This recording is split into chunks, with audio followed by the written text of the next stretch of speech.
और Covid virus के नए वेरिएंट ने दुनिया भर में खलबली मचा दी है।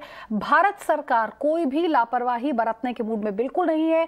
केंद्र सरकार की ओर से सभी राज्यों से हाई अलर्ट पर रहने को कह दिया गया है। हम आपको ये भी बता दें कि इंटरनेशनल एयरपोर्ट्स पर आने वाले जो सभी यात्री हैं उनकी ट्रेसिंग से लेकर टेस्टिंग तक सख्त करने को कहा गया है।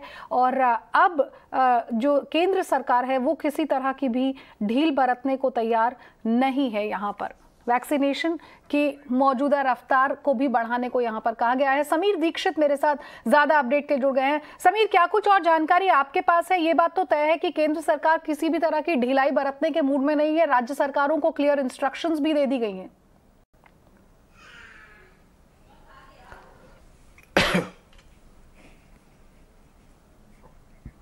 समीर, आप मेरी आवाज सुन पा रहे हैं?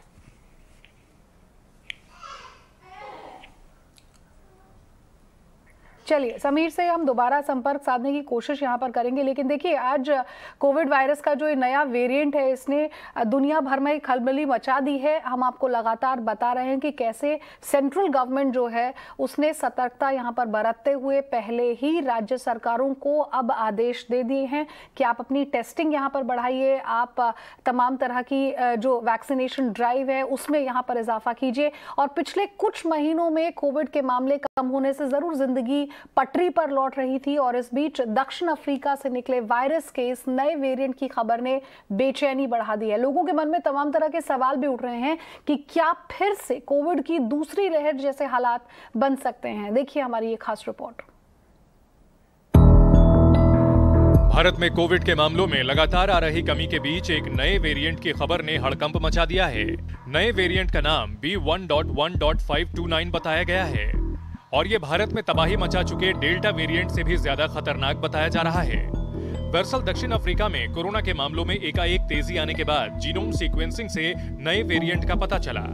इसकी शुरुआत प्रिटोरिया शहर से हुई, जिसके बाद आसपास के इलाकों में भी कहर बरपाया। जीनोम सीक्वेंसिंग में इसके 6 मामलों की पुष्टि हो चुकी है। दक्षिण अफ्रीका के साथ साथ इसके बोत्सवाना में 3 केस और हांगकांग में 1 केस होने की पुष्टि हो चुकी है। दरअसल पिछले 2 हफ्तों में दक्षिण अफ्रीका में कोविड के मामलों में बेतहाशा इजाफा हुआ है। यहाँ 23 नवंबर को एक दिन में 18,526 मरीज मिले।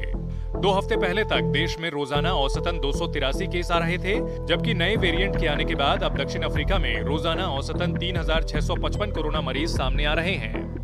दक्षिण अफ्रीका से आई अभी तक की जानकारी के मुताबिक नया वेरिएंट B1.1.529 कोविड का अब तक का सबसे खतरनाक वेरिएंट हो सकता है।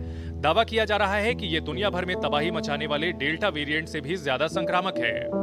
इसकी वजह से कोविड इन्फेक्शन काफी तेजी से फैलता है। इसके 32 म्यूटेंट्स हैं जो एक समूह के तौर पर जमा होते हैं। दावा यह भी है कि वैक्सीन की इम्यूनिटी भी इस वेरिएंट से नहीं लड़ सकती है। विश्व स्वास्थ्य संगठन WHO भी नए वेरिएंट को लेकर सतर्क हो गया है। WHO के मुताबिक इस वेरिएंट का आकलन करने और वैक्सीन लगवा चुके लोगों पर असर को जांचने में कुछ हफ्ते का वक्त लगेगा। Some of the recent media reports about this B11529. So this is a variant that has been detected and reported to us from our colleagues in South Africa. There are fewer than 100 full genome sequences that are available. We don't know very much about this yet. What we do know is that this variant has a large number of mutations. And the concern is that when you have so many mutations, it can have an impact on how the virus behaves. So right now, researchers are getting together to understand where these mutations are and what that potentially may mean for our diagnostics, our therapeutics, and our vaccines. Corona की दूसरी लहर का तांडव झेल चुके भारत में इस खबर के बाद स्वास्थ्य विभाग सतर्क हो गया है। हालांकि देश में अभी तक इसका कोई मामला नहीं आया है, लेकिन केंद्रीय स्वास्थ्य मंत्रालय ने गुरुवार को सभी राज्यों को चेतावनी जारी कर दी। वहीं दक्षिण अफ्रीका, बोत्सवाना और हांगकांग से आने वाले यात्रियों को रिस्क कैटेगरी में डालते हुए इन देशों से आने वाले लोगों की सघन जांच के आदेश दिए हैं। यही नहीं, इनकी कॉन्टैक्ट ट्रेसिंग भी सुनिश्चित करने को कहा है। वहीं डॉक्टरों का कहना है कि फिलहाल भारत को नए वेरिएंट से घबराने की जरूरत नहीं है। हालांकि कोविड प्रोटोकॉल के तहत आने वाली सावधानी बरतना जरूरी है। कोविड वायरस भी म्यूटेट कर रहा है और कोविड वैक्सीन भी चेंज करेगा। मुझे लगता नहीं है ये कोई डिफिकल्ट है। यदि 8-10 महीने में आप ब्रांड न्यू वैक्सीन, नए तरीके की वैक्सीन, नई वैक्सीन बना सकते हैं, तो वही जेनेटिक म्यूटेशन चेंज करने को कोई ज्यादा टाइम नहीं लग सकता है। प्रॉब्लम क्या है कि आप यूरोप देखिए, अभी 65% लोग को डबल वैक्सीनेशन हो गया था। फिर भी केसेस बढ़ रहे हैं। जाहिर है अभी भारत में नए वेरिएंट से घबराने जैसे हालात नहीं हैं। हालांकि पिछले कुछ दिनों में सार्वजनिक स्थानों पर जो लापरवाही दिख रही है उसे सुधारना जरूरी है। वहीं कोविड से बचने के लिए 2 गज की दूरी और मास्क का इस्तेमाल करते रहना जरूरी है। ET नाउ स्वदेश। समीर दीक्षित के पास एक बार दोबारा लौट चलते हैं। समीर, हमें लग रहा था जिंदगी पटरी पर आ गई है, लेकिन इस नए वेरिएंट ने चिंता तो जरूर बढ़ा दी है। और अच्छी बात यहाँ पर यह है कि केंद्र सरकार जो है उसने अभी से एक्शन लेना शुरू कर दिया है। राज्य सरकारों को जरूर ये कह दिया है कि देखिए आप टेस्टिंग पर ध्यान दें, आप ज्यादा वैक्सीनेशन पर ध्यान दें, लेकिन फिर भी चिंता की बात नहीं है ये कहा जा रहा है, लेकिन फिर भी सतर्क रहने की जरूरत तो जरूर है। जी बिल्कुल, जो कोविड वायरस का नया वेरिएंट इस वक्त दुनिया के अलग अलग मुल्क में पाया गया है, जो तमाम मामले सामने आए हैं, उससे देख करके भारत सरकार इस वक्त चिंता में है, अलर्ट मोड पर है। सभी राज्यों को साफ तौर पे कह दिया गया है कि हांगकांग, दक्षिण अफ्रीका या बोत्सवाना से कोई भी हवाई यात्री भारत आता है या इन मुल्क से होता हुआ भारत आता है तो उसकी पूरी डिटेल्ड स्क्रीनिंग होगी, टेस्टिंग होगी और कॉन्टैक्ट ट्रेसिंग भी होगी। यानी कि अगर वो जिसके संपर्क में आया है उनका भी पूरा ब्यौरा यहां पर भारत में आने के बाद देना होगा। लेकिन इससे एक कदम आगे जाते हुए सूत्र ये बता रहे हैं कि केंद्र सरकार ने, स्वास्थ्य मंत्रालय ने सभी राज्यों से इस बात की अपील करी है कि जो वैक्सीनेशन का दायरा है और जो गति है इसको और तेजी से बढ़ाया जाए और एहतियातन ये किया जाना बहुत जरूरी है।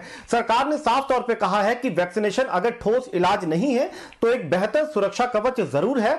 ऐसे में जो अभी के आंकड़े हैं वैक्सीनेशन के वो जरूर उत्साहजनक है, लेकिन इनको और तेजी से बढ़ाया जाना चाहिए ताकि कहीं पर भी चूक या लापरवाही नहीं हो। और दूसरी बड़ी बात यह है कि आप देखें कि जैसे जैसे ये नए वेरिएंट के मामले दुनिया के अलग अलग मुल्क में सामने आ रहे हैं तो कई देशों ने एहतियातन दक्षिण अफ्रीका या इन मुल्कों से जो फ्लाइट सेवाएं हैं उस पर रोक लगा दी है और वैसा ही कुछ भारत भी कर सकता है। इस पे पक्के तौर पे तो अभी नहीं कहा जा रहा क्योंकि एक अहम बैठक होने जा रही है जिसमें सिविल एविएशन मंत्रालय के तमाम लोग शामिल होंगे जो एविएशन के स्टेक होल्डर है, यानी कि एयरलाइंस के प्रतिनिधि, एयरपोर्ट के प्रतिनिधि, सिक्योरिटी एजेंसी वगैरह, ये सभी लोग शामिल होंगे।